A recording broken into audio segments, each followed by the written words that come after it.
the remainder of my time. The chair recognizes the representative from Indiana, Mr. Burton, for 5 minutes.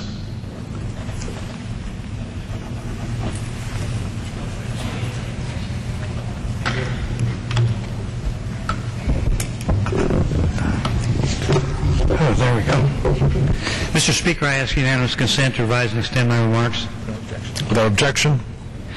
Mr. Speaker, something happened last week that really bothered me a great deal.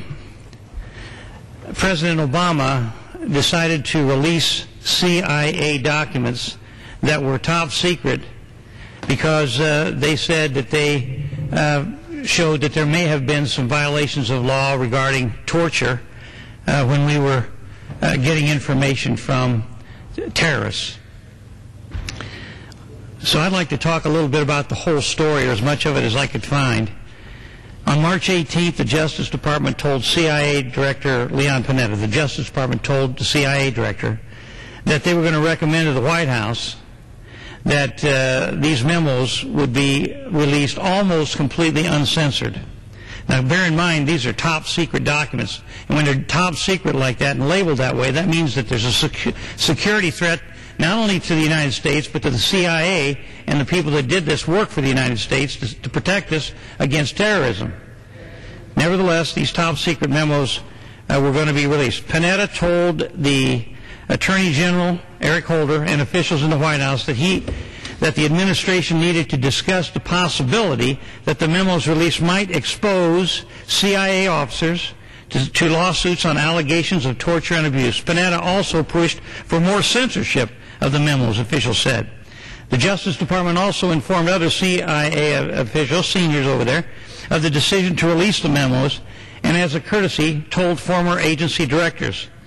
Senior CIA officials objected, arguing that the release would hurt the agency's ability to interrogate prisoners in the future. They also said the move would further tarnish CIA officers who had acted on the Bush's officials' legal guidance.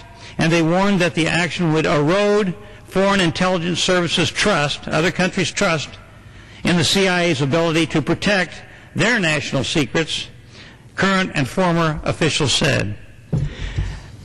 Now, I hope my colleagues will bear in mind that these were top secret documents, that 4 former directors of the CIA said it would threaten national security, it would eliminate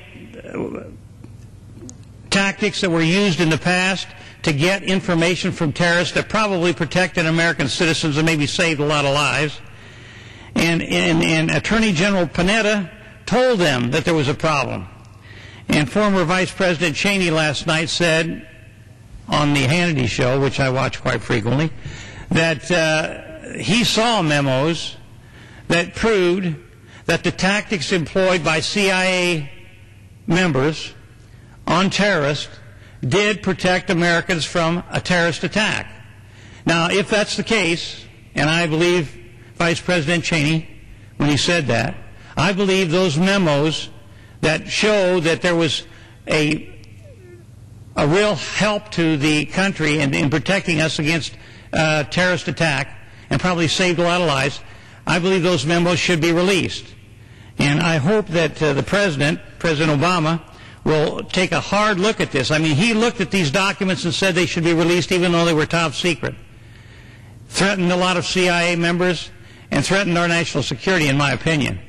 So since he did that, I think the President ought to release the memos that show that the tactics used by the CIA did save lives and did protect America from attack by terrorists in this country.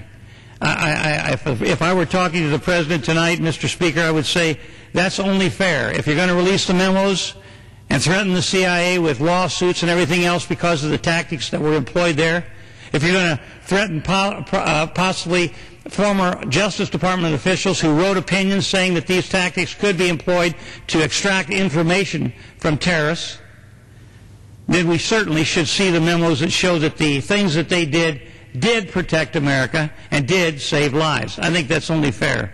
And in addition, I'd like to end by saying that I don't think those who did their best at the CIA or the Justice Department to protect America should be prosecuted for doing their job to protect this country. And with that, Mr. Speaker, I yield back the balance of my time. The chair recognizes the member from Ohio, Mr. Boccieri, for 5 minutes. Go get him.